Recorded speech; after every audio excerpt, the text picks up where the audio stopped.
Hey everybody, Andy Waddell with Form Films and welcome to Grade in 10.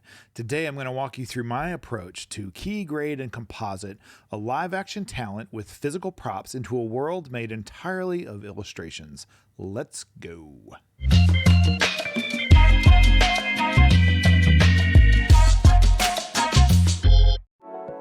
Okay, here is our shot, and we're starting on the edit page today because I want to show you the setup. So we have our lovely talent, Miss Kelly Lentz, an incredible actress, sitting behind a desk of funny classroom desk props. So behind her will be this background, illustrated by our good friend, Darren Shaw. On top of that will sit her, and then on top of that will sit the illustrative desk layer. So this is really cool. This just really cartoonalizes and symbolicizes, is that a word? It makes it really fun. It just feels a little surreal. It's a silly promo spot, so it's going to be a lot of fun to build this together. Let's kill our background and foreground right now, jump to color, and get going.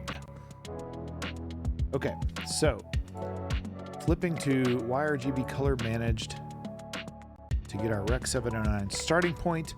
And I'm going to show you one thing I'm going to do a little differently here than working just within the clip's color space. I'm going to assign this to a color group called Parent. Bink, assigned. Okay. So what does this do, right? This allows me now to collectively grade a whole bunch of shots with all the same settings, and it's a huge time saver and also improves consistency, obviously. Much less chance of making a mistake.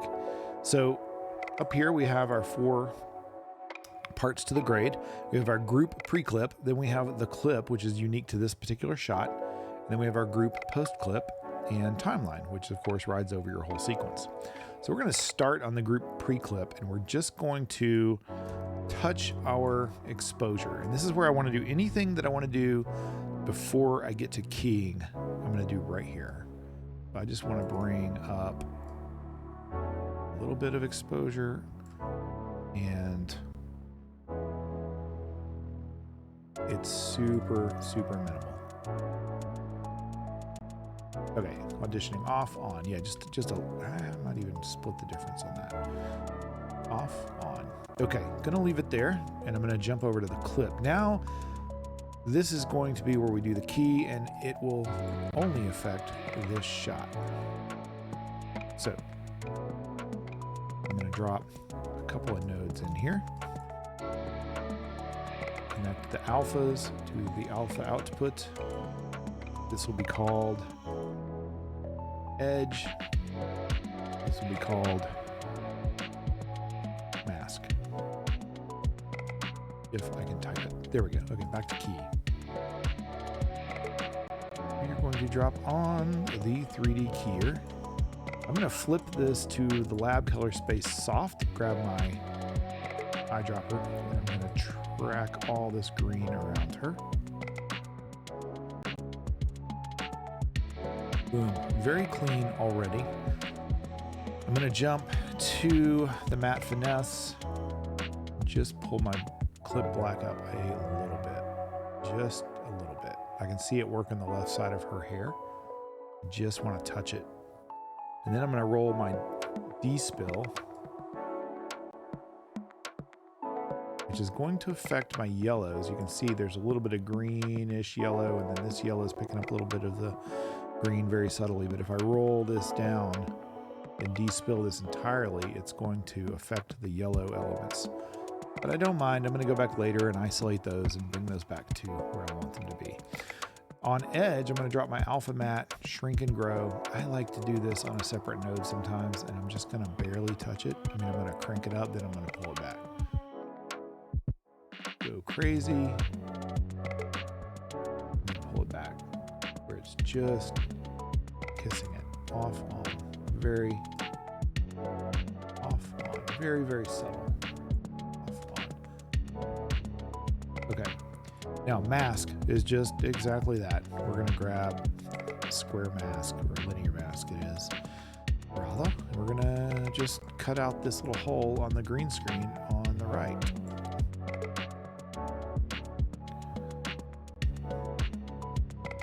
wary of our desk itself. All right, I don't have anything atop her head, but we'll keep it there. So that cleans up this little edge right here. Okay, going back to fit. Let's jump to post group. So now our key is active, and everything we do in this node setting or node section is completely independent of the key, and therefore will not screw it up. So in order to have some grading fun, we really need to see her somewhere. So let's go back and activate. Basically right click, enable clip, or Shift E from me is going to activate the background. Kaboom. Okay, now jumping back to color. I'm going to first start by making some really minor adjustments, because everything's pretty close in the grand scheme of things. So I'm going to start with primaries. I'm going to grab my offset wheel right here, and I'm just going to roll this to cool it off just a little bit.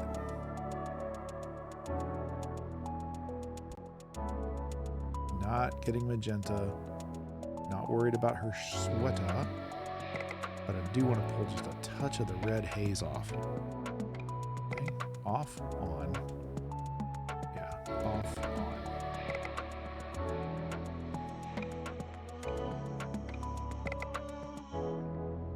Okay, very subtle, very low. Next up, contrast. Similar to what we did on exposure, but this is post key. I want to just tighten up the shadows just a touch and pop a little more on top. Off, on. It's just a little subtle contrast, love. Okay, this is going to be my micro adjustments. I'm going to grab red and I'm going to pull just a touch of red out of the lower shadows in here. Off, on, kind of cleans up her face a little bit. And then I think I'm going to grab a little bit of green and pull it back subtly. Okay. Following adjustments, and again, I know these are super tiny things to watch. It might not be that much fun, but they are important. They all add up. Okay, I'm going to just play with punching a little more saturation into the shot as a whole. Not a lot, about 5%. Come back to my primary, and I'm going to make a little more of a tweak there.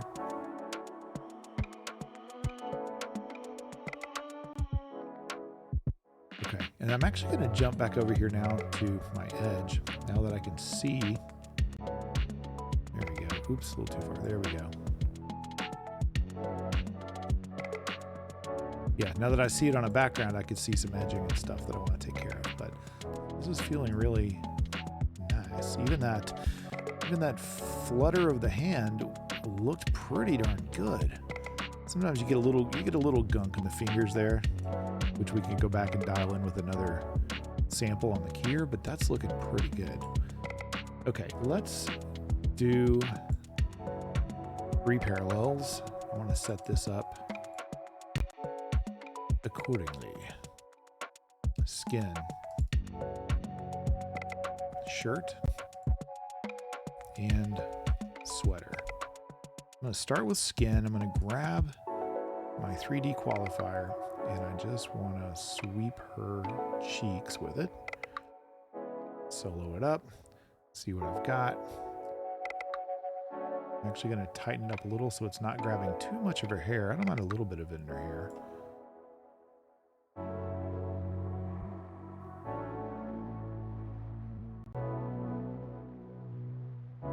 Okay, I'm going to grab a little more of her hand. Oops, okay, got a little bit too much. I started grabbing the sweater too, and I don't want that. This is a dance, you just have to play with it. Okay, let's throw color compressor on, and I want to grab a nice friendly tone for her skin. Something that looks very Kelly, and I'm going to compress all of these hues to be a lot closer to that, and then I want to also compress the saturation a little bit. Got my vector scope. I'm going to look at skin tone here, and I'm going to roll her skin tone desat it just a touch until it's right on top of the line, just a touch to the right. Okay, let's unsolo that. Okay, so now if I toggle off and on, okay, like that, but I want to make it a little off, on, yeah, just kind of tightens it up a little bit. Doesn't feel too saturated, but it's more unified than this, where we have a little bit of a redder tone down here in the shadows, and so I'm kind of bringing that out, kind of evening that out. So, all right, let's adjust her shirt. Oops, sorry, I'm going to rename it. Just need to go to my 3D keyer qualifier. 3D keyer qualifier, whatever it is. All I want to do with her shirt is just make it white. I just want it to pop.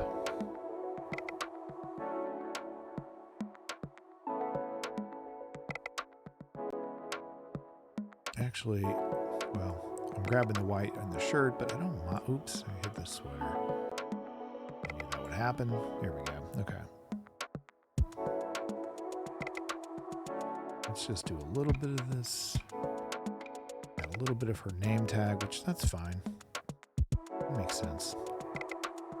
We will go ahead and isolate this for the most part. And then I'm just going to desat it to like 15%, maybe 20%. And I'm going to make it pop a little bit more, a little brighter. Toggle solo. All right, so let's audition that off, on. Okay, yeah, it really pops. Also brings out her name tag very nicely. Might be a little too poppy. Okay. Sweater time. Here we go. Sweater is the closest thing we had to the tone of the illustrations. So the goal was help her fit into this world. So we're going to play with, actually, you know what? I'm going to reset that. I'm going to make this a lab node, put it in the color space lab. Click, there we go. Come back to parade.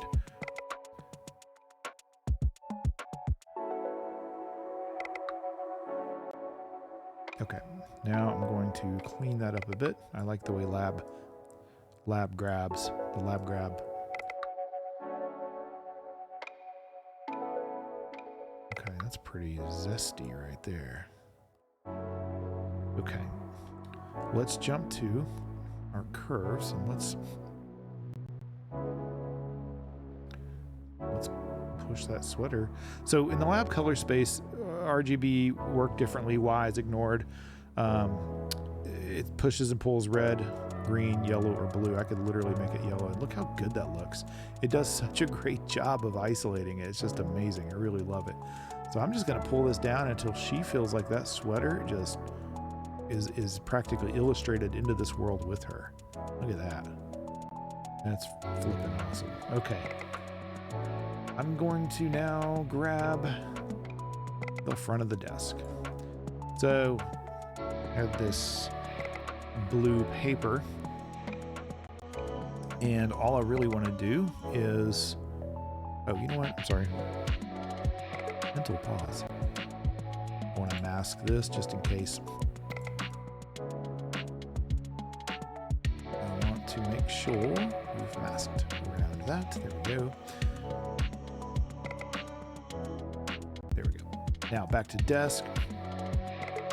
I'm going to grab 3D qualifier. I'm going to put this in lab space as well. Just grab that whole chunk of death. Oops, I just totally screwed that up. There we go. Okay. Looking good. And then I'm going to also just mask the heck out of this so it doesn't affect anything else.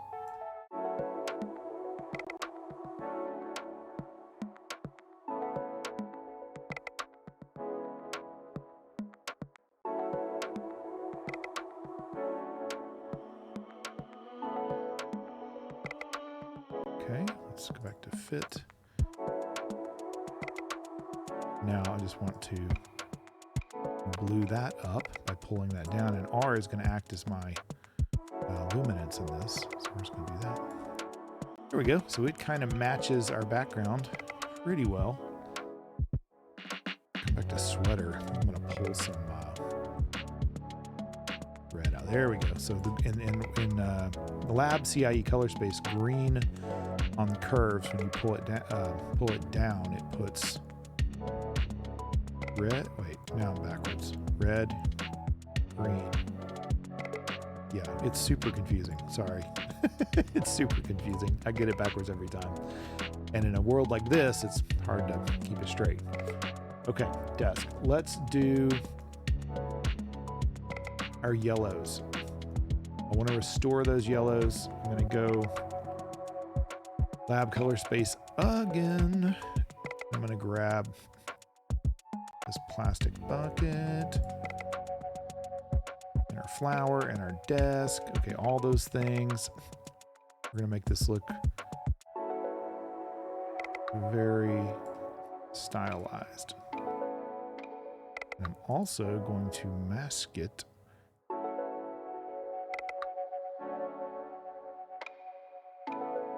so that it's really not hitting her skin. Yeah, if she puts her hand down there, it might just barely touch it.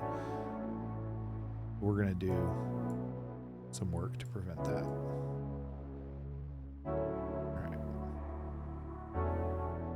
Cool. Now,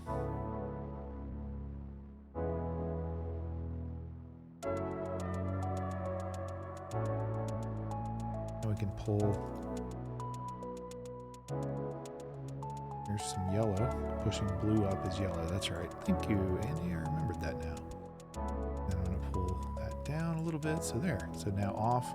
It's got that kind of post key look, and then on. Now it's actually kind of back to normal. Looks zesty, as I like to say. Okay, I'm going to jump to the end of my node tree.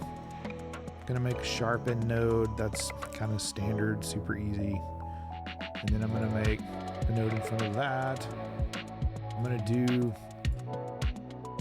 denoising. I do denoising after the key because otherwise it can really jack up your key, especially the blurry hand stuff.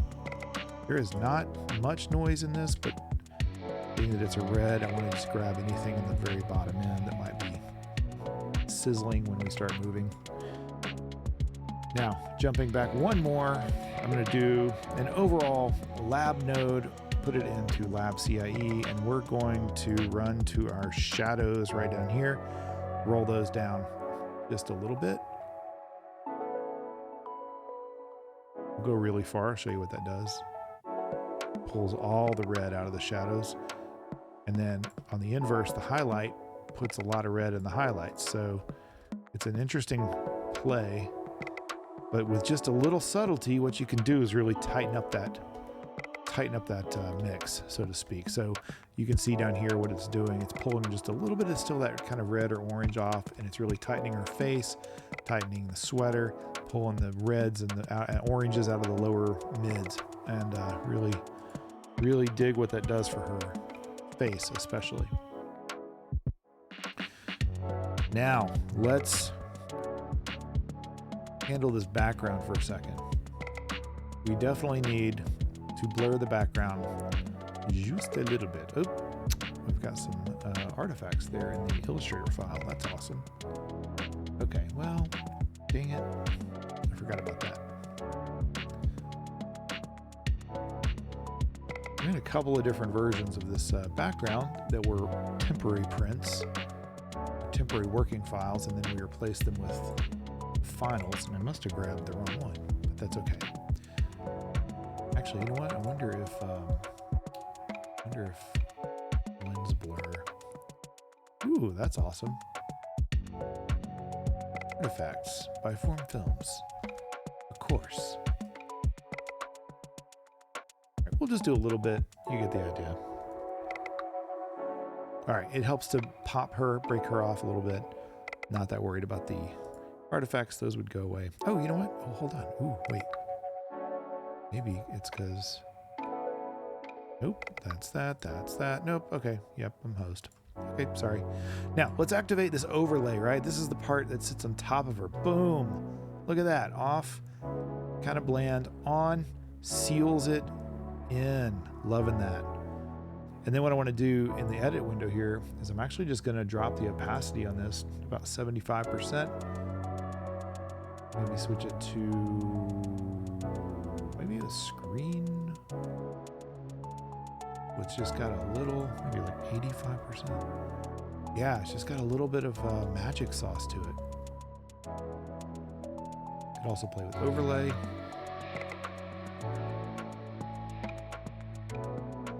So let's go back to color. Let's walk this through. Yeah, you know what? Now that I play with that, I don't think we did that. I think we left it at normal. It was almost all the way up. Then I'm going to come in here and I'm going to now select that overlay layer. And it's got a little bit of color on it that I guess I forgot to take off, but I'm actually going to punch it up a little bit. Make it a little brighter. There we go. Now, how nice is that? It just totally seals in everything. It brings her into this world. Her sweater now matches the tone of this blue world. She's popping off the background more because the background's got a subtle blur. And her amazing stock photo that our set deck came up with, this goofy looking dude right here is staring at her. So that's awesome. All right, let's walk it through. So going back to our footage, we have on the pre-group, pre-clip, I cannot talk. We are doing a modest base level exposure adjustment, passing to the clip, which is where all of our keying takes place. So we have our key, our edging, and our mask. So our key, edge, tightens up the edges, and our mask kills our missing green screen. And now we're going to jump to post clip. So everything here happens after the key. Let's walk it through. Primaries, just to pull the whole image a little cooler. Contrast, just to contrast the image. The adjustment is just some minor adjustments with the reds down in the shadows. Saturation makes the whole thing pop a little more. Now we're going to touch her skin by tightening it up and also dialing it in terms of a little bit of boost in exposure. Her shirt, we're going to whiten out. It was getting all this kind of reddy nonsense. Now it's going to be popping white. And then her sweater is probably the most important part. This really makes her face pop and it sits her in the scene. The desk, boom, we just made the front of this desk pop with a little bit of mojo. And the yellowed elements are coming back to life right there. Off, on, just brings them back to life. Now our lab node is going to tighten up the image as a whole. We're going to denoise the footage and finally add sharpening. And that is looking pretty zesty. All right, thank you. This was a longer one. This was like grading 27.5 or something. I don't know what we're up to. What are we up to now? 23.5. Hey, I was pretty close. Okay, thank you for sticking with me. This is a bigger one. There's a lot more moving parts. Hope it made a lot of sense. And give us a follow and subscribe and like and all those good things. And we'll see you next time on something else fun to color. Have a good one. Bye-bye.